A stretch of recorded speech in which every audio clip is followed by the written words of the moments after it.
வணக்கம். இன்று 9/3/2025 இன்றைய பொழுதிலே ஒரு நேரலைக்கு வந்திருக்கின்றேன்.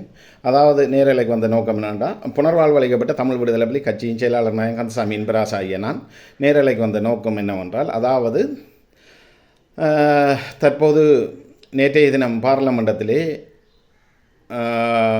ராமநாதன் டாக்டர் அர்ஜுனா அவர்கள் பேசிய விடயங்கள் சம்பந்தமாக ஒரு சில விடயங்களை தாயத்திலேயும் புலத்தில் இருக்கிற மக்களுக்கும், குறிப்பாக விடுதலை புலிகள் போராட்டத்திலிருந்து எஞ்சிய போராளிகள் புலத்திலேயும் தாயத்திலேயும் உங்களுக்கும் சூடு சொரண இருக்கணும். எங்களோட போராளிகள் சிந்திக்கணும், விழிப்பாக இருக்கணும். போராளிகள் சரியாக இருந்தால் நிச்சயமாக காவாலிகள் எல்லாம் தலை தூக்க மாட்டாங்கள். நிச்சயமாக போராளிகள் வீர திரகங்கள். அவங்கள் சரியாக இருந்தால் இன்றைக்கு காவாலிகள் எல்லாம் தலை தூக்கி எங்களோட அதிகாரத்தை, விடுதலை புலிகள் இன்றைக்கு ஒரு நாட்டில் ஆயுதம் தூக்கி போராடினா என்னத்துக்காக போராடினாங்கள்? எங்களோட அம்மா அப்பா, எங்களோட சகோதரங்கள், எங்களோட உறவுகள், எங்களோட மாவட்டம், எங்களோட ஊர் நல்லா இருக்கணும்டா நாங்கள் போராடின. நாங்கள் ஒட்டுமொத்த தமிழ் மக்களுக்காக, தாயத்தில் வடக்கு கிழக்கு தமிழ் மக்கள் என்றில் புலம்பெயர்ந்த தேசத்திலேயும் உலகெங்கும் இருக்கின்ற தமிழ் மக்களுக்காக தான் நாங்கள் போராடின. நாங்கள் அப்போ போராட்டத்துக்கு அடுத்த வழி ஜனநாயகம். ஆனால் இன்றைக்கு ஜனநாயகத்தில் புலிகளுக்கு இடம் இல்லை. அப்போ இதுக்கு காரணம் எஞ்சிய போராளிகள், புலத்தில் இருக்கிற போராளிகளும் பலதரப்பட்ட அமைப்புகளை வச்சு பிரித்தாள்றதில் 100க்கு 100 ரெடியாக இருக்கிறார்கள். ஒரு கட்சி ஒன்றாக வந்துடக்கூடாது, அதுவும் புலிகளை வளர்த்துடக்கூடாது. தாயத்திலே உள்ள எஞ்சிய புலிகள் தங்களுக்கென்ற ஒரு கட்டமைப்பு இல்லை, தங்களுக்கென்ற ஒரு நிர்வாக கட்டமைப்போ தலைமைத்துவமே இல்லையாண்டு பலதரப்பட்ட கட்சிகளுக்கு பின்னால் தெரிகின்றார்கள்.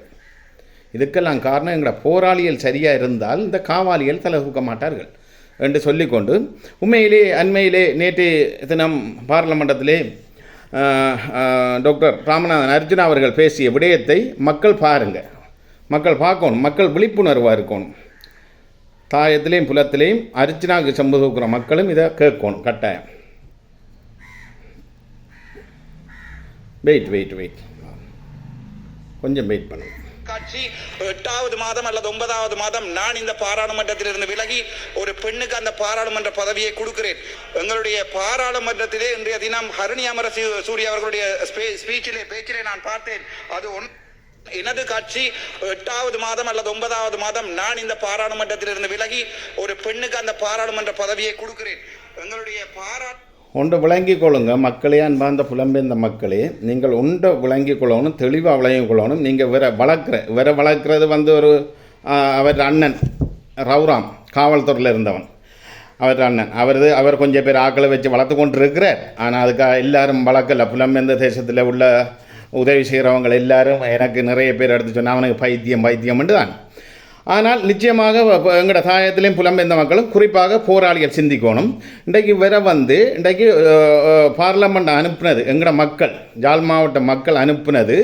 இவர் பார்லமெண்டம் போயிட்டு ஒரு சில மாதங்கள் இருந்து கொண்டு தனக்கு தான் ஒரு பெண்ணுக்கு கொடுக்கறதுக்காக பார்லமெண்ட பொறுப்பை மக்கள் கொடுத்தது, மக்கள் அங்கீகாரம் கொடுத்தது. படியா கேட்குறேன்னா இதுக்கு பதிலே சொல்லுங்க. இன்றைக்கு ஒரு பெண்ணுக்கு அவர் ஒரு பெண்ணென்ற என் கௌசல்யாண்டு நேரடியாக சொல்லலாமே. ஒரு பெண்ணுக்கு கொடுக்க போகிறாண்டா கௌசல்யாண்டு சொல்கிறதுக்கு பக்கம், அதுலேயும் ஒரு கொஞ்சம் கூச்சம் அவருக்கு. அதை அடுத்த கட்டம் சொல்லுவார், என்னுடைய தங்கத்துக்கு தான் நான் கொடுக்க போகிறேன்னு சொல்லி. இன்றைக்கு சாவச்சேரி ஹாஸ்பிட்டல் விவகாரத்தை எடுத்த அர்ஜுனாவுக்கு எங்கட மக்கள் பேச்சு திறனில் 3 மொழியிலையும் பேசக்கூடிய ஒருவன் என்று சொல்லி எங்களோட மக்கள் 22,000க்கு மேற்பட்ட வாக்கை கொடுத்து இன்றைக்கு பார்லமெண்ட் அனுப்புனது இந்த ஊழல், இந்த மக்களுக்கு நடக்கிற அநீதிகள், இன்றைக்கு எங்களோட போராட்ட விடயங்கள், எங்களோட மக்களுக்கு போராட்டத்துக்கு பிறகு யுத்தத்துக்கு பிறகு நடக்கிற அநீதிகளை பற்றி பார்லமெண்டத்தில் போய் கதைப்பார் என்று தான் மக்கள் அங்கீகாரம் கொடுத்தது. சரி, அதைத்தான் விடுவோம். போராட்டத்தை பற்றி கதைக்கல, உனக்கு பயம், ஊழல்களை பற்றி கதைக்கலாட்டியும் அது இருக்கட்டும். ஆனால் ஹாஸ்பிட்டல் விவகாரத்தில் நீ என்னத்துக்காக வந்தாயோ அந்த விடயத்தில் கூட ஒரு தீர்வு கண்டு கொடுக்கல. என்ன இதுவரைக்கும் நீ யார் மீது குற்றச்சாட்டு வச்சிருந்தாயோ உனக்கு வடிவாக சந்தர்ப்பம் வந்திருக்கு. பார்லமெண்ட் எம்பி, பார்லமெண்ட் உறுப்பினர், அப்போ இன்றைக்கு பார்லமெண்ட் எம்பி என்ற பதவி வந்திருக்கு. அதை வச்சு நீ இன்றைக்கு சட்டத்தின் பிரகாரம் அவரை சட்டத்தில் கொண்டு வந்திருக்கலாம். நீ வச்ச குற்றச்சாட்டு உள்ள டாக்டர்மார் அனைவரையும், வைத்தியர்கள் அனைவரையும் அது செய்யலை. அது செய்யாமல் இன்றைக்கு போய் நாய் மாய் ஆட்டுக்குள்ளே மாட்டுக்குள்ளே ஆட்டோட்டி கதைக்கிற மாதிரி பச்சை பச்சை பச்சை பச்சை பச்சை பச்சை பச்சை பச்சை அதையும் கதைக்கிறேன் இதையும் கதைக்கிறேன் என்னத்தை கதைச்சு என்னத்துக்கு தீர்வுன்னு தெரியாமல் தனக்குத்தான் எல்லாம் தெரியும். தான் மட்டும்தான் யாழ் மாவட்டத்தில் படித்த மனுஷன், மற்ற எல்லாரும் படிக்காத முட்டாள்கள். அது வைத்தியர்களாக இருந்தாலும் சரி, பார்லமெண்ட் உறுப்பினர்களாக இருந்தாலும் சரி, ஏனைய அரசு அதிகாரிமாராக இருந்தாலும் சரி, அவர் மட்டும்தான் இந்த சைக்கோ மட்டும்தான் படித்தது. டாக்டர் ராமநாதன் அர்ஜுனாவுக்கு தான் இந்த கேள்வி. ராமநாதன் அர்ஜுனா அவர்களே, புனர்வாழ்வளிக்கப்பட்ட விடுதலை புலி கட்சியின் செயலாளர் நாயன் கந்தசாமி இன்பராசு ஆகிய நான் கேட்குறேன், நான் ஒரு விடுதலை புலி வீரன் போராளி. சரியா, இறுதி வரைக்கும் நின்று எங்களோட தலைவரை காட்டி கொடுக்கல, எங்களோட மக்களை காட்டி கொடுக்கல, மண்ணை காட்டி கொடுக்கல, இறுதி வரைக்கும் நின்று புனர்வாழ்வுக்கு போயிட்டு வந்த நாங்கள். சண்டைக்கு முதல் நாங்கள் ஓடி போயிருந்தோம். இந்த மாதிரி இப்போ கொழும்புல இருந்து படித்து பேராதனையில் படித்து சிங்கள பிள்ளையை கல்யாணம் கட்டி சிங்கள பிள்ளைகளோட பழகிட்டு வந்து இங்கே வந்துட்டு நாய்மாய் கத்துற மாதிரி நாங்கள் இருக்கல. நாங்கள் கடைசி வரைக்கும் எங்களோட தேசிய தலைவரோட இருந்து வளர்ந்த பிள்ளைகள், மக்களுக்காக வளர்ந்த போராளிகள் நாங்கள். நான் கேட்குறேன், நீ பார்லமெண்ட்டை பிரபுருமே வந்து ஒரு பெண்ணுக்கு கொடுக்கப்புறம் என்று சொல்கிறாய், உன்னை தங்கத்துக்கு கொடுக்கப்புறன்றாய். அப்போ இதுதானே உன்ட நோக்கம்? அப்போ இதுக்காக உனக்கு மக்கள் வாக்களிச்சது. அப்போ நீ இப்படி எடுத்தன் கவுட்டன் எல்லாம் செய்து கொண்டு சொல்லி கொண்டு போகிறதெல்லாம் கேட்டு புலத்தில் இருக்கிற அண்டிமாரும் கொஞ்சம் உண்ட அண்ணா ரவுராம் காவல்துறையில் இருந்தவன், அவனுக்கு தெரியும் எனக்கு. அப்போ அவரும் கொஞ்சம் பேர் ஆக்களை சேர்த்து உனக்கு காசு அனுப்பி, முதல்ல அந்த விமானப்பட இதில் பொறுப்பாக இருந்த ராஜாண்ணே ஆக்கள் உதவி செய்தவங்க அவங்க இப்போ ஒன்று பைத்தியம் மட்டும் கை விட்டுட்டாங்க, ராஜன் அண்ணையாக்கள். ஆனால் இப்போ ரவுராம் தலைமையில் கொஞ்சம் உதவிகள் உனக்கு வருது, அன்றியாக்கள் கொஞ்சம் உதவி செய்து கொண்டிருக்கிறான் பைத்தியத்துக்கு. அப்போ நீ இப்போ இவ்வளவு நாளும் சரி என்ன செயல்பட்டு வந்து பார்லமெண்டம் வந்தது. அப்போ மக்களுக்கும் சரியோ பிள்ளையோ நீ பைத்தியமாக இருந்தாலும் என்னோ கதைக்கிறத கதைச்சி இந்த நீ எடுத்துக்கொண்ட விடயம் ஹாஸ்பிட்டல் சம்பந்தமான அந்த விடயத்துக்கு தீர்வு கண்டு கொடுப்பாய் என்று சொல்லி மக்களுக்கு ஒரு ஆசை இருந்தது, எண்ணம் இருந்தது. ஆனால் நீர் இப்போ என்ன சொல்கிறாய் டாக்டர் ராமநாதன் அர்ஜுனா அவர்களே, நீர் இப்போ என்ன சொல்கிறாய்? இன்னும் 8ஆம் மாதம் 7ஆம் மாதம் 9ஆம் மாதம் அளவில் வந்து என்னுடைய பார்லமெண்ட் பிறப்புரிமையே இன்னொரு பெண்ணுக்கு கொடுக்கப்படுறேன், உன்னை தங்கத்துக்கு கொடுக்கப்படுறேன் சொல்கிறாய். நீ வந்து ஒழுக்கமானவனா, நீ ஜோக்கியமானவனா? நீ 10 கல்யாணம் கட்டு, இல்லை 10 பெண்களோட இரு, உல்லாசமாக திரி. நீ பல்கலைக்கழகத்தில் இங்கே எப்படின்டா, நீ பல்கலைக்கழகத்தில் அப்படி தான் இருந்திருப்பாய். நீ படித்தது அது சிங்கள மாகாணத்தில் மேல் மாகாணத்தில் படித்த நீ அப்படி தான் இருந்திருப்பாய். அந்த கலாச்சாரத்தை இங்கே கொண்டு வந்து நீர் வந்து இன்னொருவன்ட்ட லவ்வர், அவன் கதர்னான், அர்ஜுனா சார் என் லவ்வரை விடுங்க, என்னோட இப்படியெல்லாம் தெரிஞ்சிருக்காண்டு ஃபோட்டோலாம் வெளியிட்டான், கட்டி பிடிச்செல்லாம் பழகி இருக்கிறான் கௌசல்யாக, என்னை விடுங்க என்று சொல்லி உன்னோட நேரடியாக கூட அவன் ஃபோனில் கழிச்ச டைமில் நீ என்ன சொல்கிறாய்? அது உண்ட லவ்வர், அது என்னோட இரவு 12 மணிக்கு இருந்தோ நீ விட்டுட்டு போன்னு சொல்லி அவளை உன்னோட வரமாட்டான். அப்படி தான் இல்லையென்று சொன்னாலும் நீ கட்டாட்டி நான் கட்டுவேன் என்று சொல்கிறாய். நீ தங்கச்சென்றாய், நீ கட்டாட்டி நான் கட்டுவேன். அப்போ இரவு 10-12 மணிக்கு உன்னோட இருந்தன்றாய். அதோட நீ பார்லமெண்டம் போயிட்டு பிளேயிங் கிஸ் கொடுக்குறாய். பிளேயிங் கிஸ் வந்து அக்கா தங்கச்சிக்கா கொடுக்குற. அப்போ அப்படியான ஒரு பைத்தியம் நீ மக்கள் பார்லமெண்டத்துக்கு அனுப்பி முடிய இப்போ வந்துட்டு நீ சொல்கிறாய் நான் வந்து பிறப்பு என்ன இது இன்னும் ஒரு 8ஆம் மாதம் 9ஆம் மாதம் அளவில் வந்து பார்லமெண்ட் உரிமையை வந்து ஒரு பெண்ணுக்கு கொடுப்பேன். அது உனக்கு கௌசல்யான்னு சொல்கிறது வாய்க்கூச்சம், வெக்கம். அதை சொல்லு, அதை சொல்லிப்போட்டு இப்போ நீ பார்லமெண்ட் உரிமையை பெண்ணுக்கு கொடுத்து போட்டு, இதுக்கு தான் உனக்கு மக்கள் வாக்களிச்சது. கொடுத்து போட்டு அடுத்த கட்டம் என்ன செய்ய போகிறாய்? பிரதேச சபையில் நின்று மாகாண சபையில் நின்று முதலமைச்சர் அவரை உனக்கு ஒரு ஆசை. யாழ்ப்பாண மக்கள் முட்டாள், நீ ஒரு படித்தவன், மற்றெல்லாம் முட்டாள், உனக்கு வாக்களிப்பாண்டி நீ நம்பி கொண்டிருக்காய். இது நடக்குமாடா? அதுக்கப்புறம் முதலமைச்சர் ஆனதுக்கப்புறம் என்ன சொல்ல, என்னுடைய முதலமைச்சர் பதவியை நான் இன்னொரு பெண்ணுக்கு கொடுக்க போகிறேன். கொடுத்து போட்டு திரும்பி அடுத்த ஜனாதிபதி அவரப்படியா வந்ததுக்கப்புறம் ஜனாதிபதி பதவியை நான் இன்னொரு பெண்ணுக்கு கொடுக்க போகிறேன். அப்போ நீ இப்படி இருக்கிற ஒழுக்கம் கட்டவனே அர்ஜுனா அவர்களே, நீ ஒரு ஒழுக்காற்று நடவடிக்கை எடுக்க வேண்டிய முதல் நீ சரியாக நடந்திருந்தா இன்றைக்கு எஸ்கே கிருஷ்ணா அவர்கள் இப்படி புலவிடுவார்களா? நீயே மக்களை திருத்த வேண்டிய ஒரு 3 மொழியும் தெரிஞ்சு படித்த நீன்னு சொன்னால் நீ இன்றைக்கு பார்லமெண்டத்துக்கு வந்திருந்தா நீ உன்னை பார்த்து தான் மற்ற இளைய சமுதாயங்கள் வளரும்.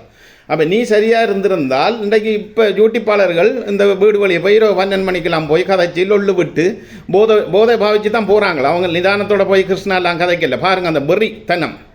அப்போ போதவாசத்தை பாவிச்சுட்டு போய் 4-3 இளந்தாரி பிள்ளைகள் தொப்பியை இப்படி ரவுடி மாய் பின்னுக்கு போட்டுட்டு பெண்களை கூப்பிட்டு வீடியோ எடுக்க வலிக்கிறாங்க. வீடு தேடி 12 மணிக்கு போகிறாங்க.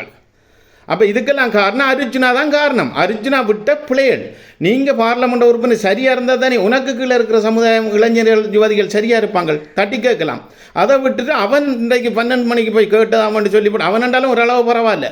அவன் நான் கிருஷ்ணாவுக்கு பச்சை பனை மட்டும் அடிப்போம். நாங்கள் போராட்டம் நீடிச்சிருந்தா அன்றைக்கு நடு காட்டுக்கு பிடிச்சி கொண்டு போய் வன்னி காட்டுக்கு நிர்வாணத்தோட கட்டி வச்சு முசுத்து கூட இருக்குல்ல, அதை நாங்கள் அப்படியான சித்திரவதையும் செய்த நாங்கள் அதை கட்டி வச்சுட்டு முசுத்து கூட வெட்டி வந்து மேலில் விடுற இப்படியான ஆக்களுக்கு கிருஷ்ணாபுல் ஆக்களுக்கு அது நாங்கள் செய்வோம். புலிகள் அது எங்களை செய்யணும். கால நேரம் வரும், அரசியல் ரீதியாக அங்கீகாரம் எடுத்தால் நாங்கள் அதுவும் செய்யலாம். அது காலம் இப்போ சட்டம் பார்த்து கொள்ளட்டும்.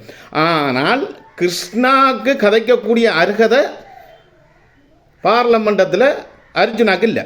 ஏன்னா கிருஷ்ணாண்டாலும் ஒரு பிள்ளையை போய் கூப்பிட்டு வீடியோக்கு எடுத்தால் அந்த பிள்ளை மறுதளிச்சோன்னே சரி ஏதோ ஒரு இதில் அவர் பிணைச்சி வந்துட்டார். இல்லாட்டியாண்டு அவரோட நோக்கம் அந்த புள்ள வடிவில்லையா பார்த்துட்டு அந்த புள்ளோட ஃபோன் நம்பரை வாங்கிட்டு இரவில் லொல்லு விட்டு தங்களோட தேவைக்கு பயன்படுத்துகிற அளவு தான் கிருஷ்ணா செய்து கொண்டு கிருஷ்ணாவும் கிருஷ்ணாவோட திரிகிற 3 ரவுடியும் செய்து கொண்டு திரிகிற வேலை. எல்லா பெண்களையும் அப்படி தான் அவர் கலாச்சாரம் செய்தால். வெளிநாட்டில் உள்ள சில அன்றிமாரும் வயதுக்கு கூடியவர்களும் அவர்கிட்ட வந்து லீல விளையாடிட்டு போகிறாங்க. அது இருக்கட்டும் ஒரு புறம். நாங்கள் பைத்தியாரனில் நாங்களும் இயக்கத்தில் இருந்த நாங்கள் 20 வருஷம் இருந்தனா பொன்னாயத்தூரில் இருந்த நாங்கள் ஒன்றை பார்த்தாலே சொல்லுவோம் இது நடக்குதான் நடக்கலையாண்டு. அது கிருஷ்ணாவோட புறம் இருக்கட்டும் ஒரு புறம். அவருக்கெல்லாம் கால நேரம் பதில் சொல்லும், மக்களாலே தீர்ப்பு வரும்.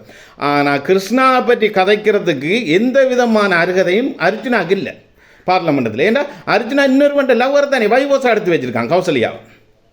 அவன் கத்துனவன் தானே என்ன விடுங்கன்ற லவர் வச்சிருந்தோடு நீயே ஒரு பெண்ணை வச்சு பெண்லீல காட்டி ஒரு பைத்தியம் தெரிஞ்சோடு நீ மற்றவனை தட்டி கேட்காத. அது கேட்க வேண்டியார்கள் வேறவங்கள்.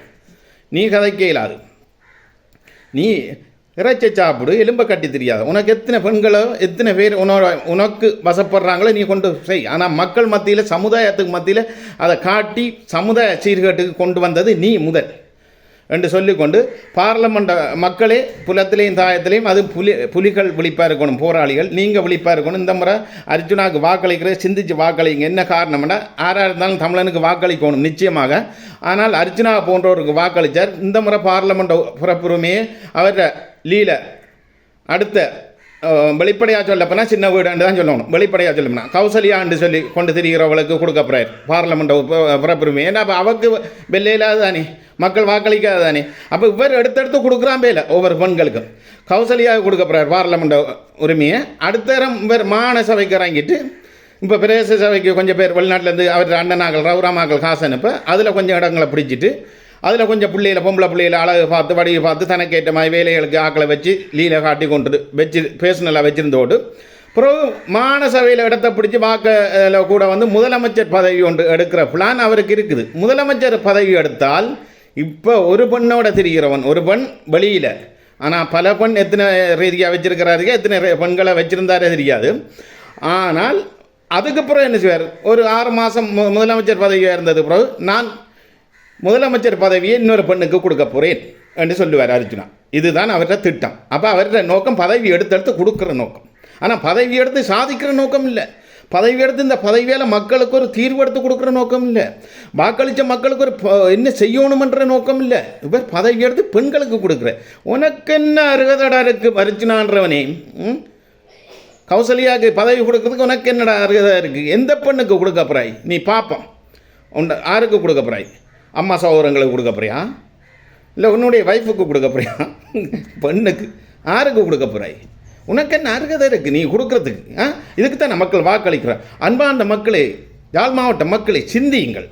நீங்கள் வாக்களித்து போட்டு இன்றைக்கு கேவலப்படுத்துகிற அளவுக்கு இன்றைக்கு ஒரு பார்லமெண்ட் உறுப்பினர் இதுவரைக்கும் 1948ஆம் ஆண்டுலேருந்து இன்று வரைக்கும் 76 வருஷங்கள் கடந்த நிலைக்கும் ஒரு பார்லமெண்ட் உறுப்பினர் தன்னுடைய பார்லமெண்ட் பொறுப்பை நான் என்னுடைய காதலிக்கோ என்னுடைய ஃப்ரெண்டுக்கோ என்னுடைய தங்கச்சிக்கோ கொடுப்பேன்னு சொன்ன வரலாறு இல்லை. ஆனால் இன்றைக்கு அர்ஜுனான்ற பைத்தியம் சொல்லுது பார்லமெண்டத்தில். அது சொல்ல முதலே எனக்கு ஒரு 2-3 மாதத்துக்கு முதல்ல எல்லாரும் சொன்னது கௌசல்யாவுக்கு இவன் பொறுப்பு கொடுக்கறது தான் கௌசல்யா கொண்டது. அதுவும் எவ்வளோ அவமானம் நடந்தாலும் பரவாயில்ல, கௌசல்யான்றவள் வந்து இவனுக்கு பின்னாலே ஒட்டி கொண்டு திரிகிறதுக்கு காரணம் வேண்ட பதவியை தனக்கு என்ன நடந்து என்ன ரீதியாக தான் சீர்கட்டு போனாலும் பதவி எடுக்கணும் என்ற நோக்கத்தில் தான் ஒட்டி கொண்டு போராளுண்டு எனக்கு 2-3 மாதத்துக்கு முதலே பெண்கள் ஆண்கள் எங்கட போராளிகள்லாம் எனக்கு சொல்லியிருந்தார்கள். ஆனால் இன்றைக்கு அதையே இதை பார்லமெண்டத்தில் அர்ஜுனார வாயாலே சொல்கிறான். இதுக்கு முதலே எங்களுக்கு தெரியும் இப்படி நடக்க போகுதுண்டு. இனிமேல் இதோட நொக்கோட் ஒன் ஷாட் நொக்கோட் உன்னுடைய செயல்பாடெல்லாம் அர்ஜுனாக நோக்கோட் மக்கள் புரிஞ்சோளன் மக்கள் மீண்டும் வாக்களித்தால் நீங்கள் விடுற மிகப்பெரிய பிழை என்று நான் இதில் சொல்லிக்கொள்ள விரும்புகிறேன். அர்ஜுனாவுக்கு மீண்டும் நீங்கள் வாக்களித்து அவனுக்கு திரும்ப யாழ் மாவட்டத்தில் அங்கீகாரம் கொடுப்பீங்களா இருந்தால் அவன் அடுத்தடுத்த பெண்களுக்கு கொடுத்து கொண்டே போவான். ஆனால் அந்த கிருஷ்ணாவில் பெண்கள் கொஞ்சம் இவனை விட 10%, ஆனால் 100% அர்ஜுனாவை நம்பி போகிற பெண்கள் தப்பி வர மாட்டான். அர்ஜுனா பல்கலைக்கழகத்திலே லீல விளையாடி ஒரு சிங்கள பிள்ளையை கட்டி அந்த பிள்ளையை கைவிட்டு பிறகு திரும்ப ஒரு ஆளை கட்டி பிறகு இன்னொரு பிள்ளை இந்த கொண்டு இன்னொரு வண்டை லவ்வரை கொண்டு திரிகிறேன் தங்கச்சண்டு. என்னடா அக்கா தங்கச்சி மாதிரியே இப்படி அண்ணனுக்கு பின்னால் வர மாட்டாள். உண்மையான அக்கா தங்கச்சி மாதிரியே வர மாட்டாள். மானம் ரோசம் மரியாதை உள்ளவளே வர மாட்டாள் என்று நான் இதில் சொல்லிக்கொண்டு மற்ற புலிகள் நீங்கள் நல்லா இருந்தால், போராளிகள் சரியாக இருந்தால், காவாலிகள் இப்படியெல்லாம் செயல்பட மாட்டார்கள். இன்றைக்கு அர்ஜுனா இந்த எஸ்கே கிருஷ்ணா அவர்களுக்கு சாட்டை அடிக்கிறதுக்கு ஒழுங்கான ஆக்கள் இல்லை. இன்றைக்கு யாழ்ப்பாணத்தில் எத்தனை வாழ்வெட்டு குறுப்பெல்லாம் இருக்குது. வாழ்வெட்டு குறுப்பே இவன்கள் தான். வாழ்வெட்டு குறுப்பில் இயங்குறதே இந்த கிருஷ்ணா போன்றவர்களாம். ஆனால் புலிட்ட வாயாது நாங்கள் சாக துணிஞ்ச நாங்கள் நிச்சயம் நாங்களும் இப்படி தான் 2002ஆம் ஆண்டு நாங்கள் யாழ்ப்பாணத்துக்கு வரக்கு யாழ்ப்பாணத்தில் இப்போ இந்த கோதாரி எல்லாம் இருக்குது. இந்த யாழ்ப்பாணத்தில் வெளிநாட்டில் உள்ள அள்ளி காசை கொட்ட தான் இந்த யாழ்ப்பாணம் தான் சீர்கட்டு போகுது. எங்கட முதுகெலும்பு தமிழர் பாரம்பரியமாக வாழ்கிற இடம், தமிழர் கலாச்சாரம், முஸ்லீமுக்கு காத்தாங்குடி மாதிரி, சிங்களவனுக்கு கம்பாந்தோட்ட மாதிரி யாழ்ப்பாணம் தான்டாப்பா எங்களுக்கு உறுத்தான். அத்தைய யாழ்ப்பாணத்தில் முழு சீர்கேடு நடக்குது. 2002 ஒப்பந்த டைமில் நாங்கள் போகக்குள்ள நாங்கள் பொன்னாயத்துறை டீமாக போக அப்போ தீனா குரூப்பு, சத்யா குரூப்பு, ஜனா குரூப்புன்னு சொல்லி ஒரு கொஞ்சம் குரூப் இருக்குது. ஒரு குரூப் பொம்பளையில் கடத்துகிற, ஒரு குரூப் ஆம்பளையில் கடத்துகிற, ஒரு குரூப் கல்யாணம் கட்டி வைக்கிற ஷாஜஹான் மாயி அந்த பிரித்து தாய் தகப்பனுக்கு விருப்பம் இல்லாடி தீனா குரூப்பும் சத்யா குரூப்பும் கடத்தி வந்து கல்யாணம் கட்டி வைக்கிற அப்புறம் தீனா குரூப்பும் சத்யா குரூப்பும் பால்வெட்டு அதெல்லாம் அடக்குன புலிகள் தான். போனோம் எல்லாரையும் அள்ளி கொண்டு வந்து போட்டால் அடி சாட்டை அடி ஒரு தியேட்டருக்கு போட்டு அடிச்சு தான் எல்லாரையும் அடக்குனேன். அதே காலம் மீண்டும் பச்சை பணம் மட்டும் கருக்கு கைபிடிக்கு மட்டும் பட்டி போட்டு மற்ற எங்களுக்கு மட்டும் பட்டவன் அடிக்கிற எங்களை நாங்கள் அடிக்கிறேன்டா அடிக்க அவர் புட்டிக்க அறுக்கணும். அப்படியான அடி தான் கிருஷ்ணாவோட திரிகிற 3 பேர் ரவுடி மாதிரி கெப்பையும் போட்டுட்டு இரவு 12 மணிக்கு கூலிங் கிளாஸும் போட்டு தொப்பியும் போட்டுக்கொண்டு நீங்கள் வா அவசரியா என்ன ஐஸ்வர்யா ராயா நீ என்னை லவ் பண்ணியிருக்கிறியா ஏன் இதெல்லாம் தேவையில்லை. நீ உதவி செய்தால் காலையில் 10 மணிலேருந்து 12, 2, 3, 4 மணிக்குள்ளே போய் கொடுத்து போட்டு வெளியில் அதான் உதவி. நீ உதவி செய்து இன்றைக்கு கோடிக்கணக்கில் நீ காசு அடித்து இன்றைக்கு எக்ரிமெண்ட் பேசி இந்த கிருஷ்ணா அவர்களே நீ இன்றைக்கு ஒரு பொருளாதாரத்தில் வளர்ந்துருக்கா. அது புலம்பெயர்ந்த மக்கள் இது சப்போர்ட். அது என்னென்னா இவர் என்ன எஸ்கே கிருஷ்ணாவுக்கு தான் தெரியும். அது செட்டப். ஒரு குடும்பத்தில் போகிறாருன்னா 3 பிள்ளைகளும் தாயும் அம்மாவும் இருக்க கிளவியும் வயசான அம்மாவும் இருக்கண்டா அவங்களுக்கு வெளிப்படையாகவே சொல்லுவார். நேரத்தோடைய ஹோல்ட் பண்ணி சொல்லுவார், நேரத்தோட கிட்ட போய் சொல்லுவார். நாளைக்கு நான் வருவேன் உங்களை பேட்டிக்கான நீங்கள் சொல்லணும் எனக்கு கடன் சுமையால் இல்லை கோர்ட்ஸில் இல்லாட்டி வேறு இதில் கடன் சுமையால் நாங்கள் தூக்கு போட வழிகிட்ட நாங்கள் அதுக்கிடையில் எஸ்கே கிருஷ்ணா வந்து எங்களை காப்பாற்றிட்டார். அப்போ தூக்கு போடுற ஆக்கள்லாம் வேறுக்கு கால் பண்ணி சொல்லி போட்டு தான் தூக்கு போட போகிறாங்க. அந்த நேரத்தில் வேறு போய் லைஃப் எடுப்பார். நான் நேற்றைய தினம் உங்கள் இன்றைக்கு பார்த்துட்டு இந்த கோர்ட்ஸில் நாளைக்கு காசு கட்ட வழி இல்லாட்டி நாங்கள் தூக்கு போட வழிகிட்ட நாங்கள் அதே டைமில் தம்பி கிருஷ்ணா வந்து எங்களை காப்பாற்றிட்டு இந்த 3 லட்சம் ரூபா இந்த 6 லட்சம் ரூபா எங்களுக்கு கொண்டு தந்துருக்கு. புலம்பெயர்ந்த மக்கள் ஏமாந்து போகிறீங்க, கீழக்கிருக்கன் மாதிரி போகிறீங்க.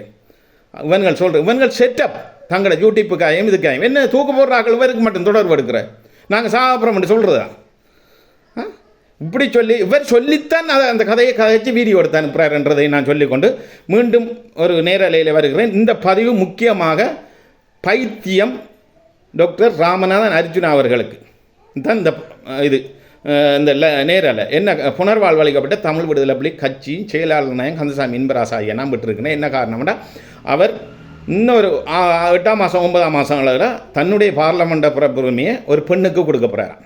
அவர் பேர் சொல்லலை, ஆனால் பெண்ணண்டா நீங்கள் விளங்கணும். அவர் அம்மா அப்பாவுக்கு சகோதரங்களுக்கு இல்லை, பெண்ணண்டா நீங்கள் விளங்கணும். 6 பெண்ணுக்கு எந்த தங்கத்துக்கு கொடுக்க போகிறாரு. இது இவ்வாறான செயல்பாடு நடக்கக்கூடாது. மக்கள் விழிப்பாக இருக்கணும், எங்களோட போராளிகள் விழிப்பாக இருக்கணும். இந்த அர்ஜுனா போன்ற காவாலிகள் இப்படி செயல்பட்டு எங்களோட தமிழர கலாச்சாரத்தை அழிக்கிற அளவுக்கு பார்லமெண்ட முழு முஸ்லீம் எம்பி சிங்கள எம்பி மாதிரிலாம் துப்புவாங்க. யாழ்ப்பாணத்தில் இருந்த ஒருவன் வந்து கேவலமாலாம் செயல்படுறான். என்று சொல்லி உண்மையில் இதுவரைக்கும் நாங்கள் 76 வருஷத்துக்கு அறிஞ்சிராத பார்லமெண்ட் உறுப்பினர் கேவலங்கட்ட ஒரு பார்லமெண்ட் உறுப்பினரை நாங்கள் இன்றைக்கு எங்களோட யாழ் மாவட்ட மக்கள் தெரிவு செய்து அனுப்புனதுக்கு மனவேதனையாக இருக்குது, அருவருப்பாக இருக்குது. நீங்கள் நினைக்கக்கூட அவன் கதைக்கிறானண்டு, கதைக்க தெரிஞ்சவன் எல்லாம் நல்லவன் இல்லை, அதே மாதிரி கதைக்க தெரியாதவன் எல்லாம் கெட்டவனும் இல்லை. சரியா? கதைக்க தெரிஞ்சவன் தான் முழு புறாடும் செய்கிறவன். சரியா?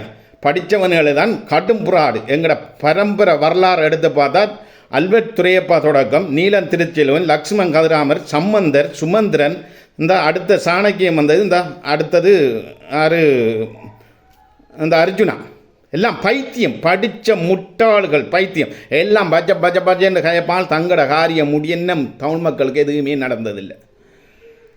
இதுதான் நடக்குது. எல்லாம் ஒரு குடைக்குள்ளே நின்று எல்லாருக்கும் ஒற்றி முடிவெடுத்து எல்லாரும் படித்தவங்க 2 பேர் நல்லா கதைக்க தெரிஞ்சவங்க இருந்தால் ஏனைய பார்லமெண்ட் உறுப்பினர்மாரையும் சேர்த்து குரல் கொடுத்தால் 10 பேரும் சேர்ந்து இதுதான் நிகதி, இதுதான் முடிவு, இல்லைண்டா நாங்கள் 10 பேரும் புறக்கணிக்கிறோம் என்று நீங்கள் புறக்கணித்து கொண்டு வந்தால் ஒரு முடிவு வரும். இது அப்படி இல்லை. அவன் அங்கால வெறிஞ்சால லீலை காட்டி கொண்டு திரிகிறேன். பார்லமெண்ட் புறப்புரிமையை பெண்களுக்கு கொடுக்குறதுன்னு சொல்லி திரிவர். இன்னும் என்ற பேருக்கு நம்பிக்கை யாழ் மாவட்ட மக்கள் முட்டால் இன்னும் திரும்பியும் வேறு அங்கீகரிப்பாங்க முதலமைச்சர் ஆவார்த்துக்கு அர்ஜுனா அவர்களை என்று சொல்லிக்கொண்டு மீண்டும் நேரலைக்கு வரும் வரைக்கும் இந்த அர்ஜுனா அவர்களில் இந்த பதிவுக்கு ஒட்டுமொத்த தமிழ் மக்கள் புலத்தில் தாயத்தில் எல்லாம் கண்டனத்தை தெரிவிக்கணும் என்றும் போராளிகள் விழிப்பாக இருக்கணும். தாயத்திலையும் புலத்திலையும் நீங்கள் நினைச்சா இவனுக்கு வர நிதிகளையும் தடுக்கலாம் என்று சொல்லிக்கொண்டு புலத்தில் இருக்கிற போராளிகள் தாயத்தில் உள்ள போராளிகளும் இவனுக்கு ஒத்தாசையாக போகாமல் நீங்கள் சரியாக இருந்தால் நிச்சயம் இன்னும் 5 வருஷத்துக்கு புறவேண்டான வடக்கு கிழக்கில் புலிகள் ஜனநாயகத்தில் அரசியல் ரீதியாக உரிமையை எடுப்பார்கள் என்றதை சொல்லிக்கொண்டு இதிலிருந்து விடைபெறுகிறேன். நன்றி, வணக்கம்.